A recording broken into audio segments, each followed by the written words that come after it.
තරුණයෝ සේරම එකතු වෙන්න. තරුණ සංවිධාන එකතු වෙන්න.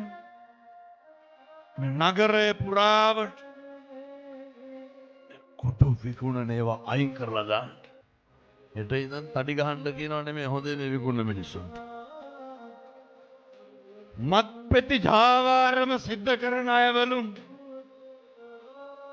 අපිට වෙඩි තියන්න පුළුවන් මේ යන විදිහට. ඇයි?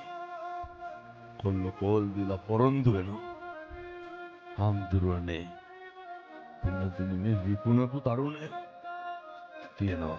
නැවතුවා හාමුදුරුවනේ.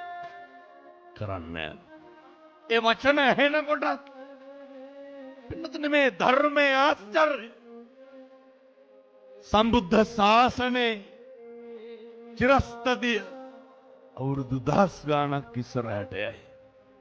එනිසා මේ මත්ද්‍රව්‍ය චාරාව නවත්තලා දාන්න ඕනේ.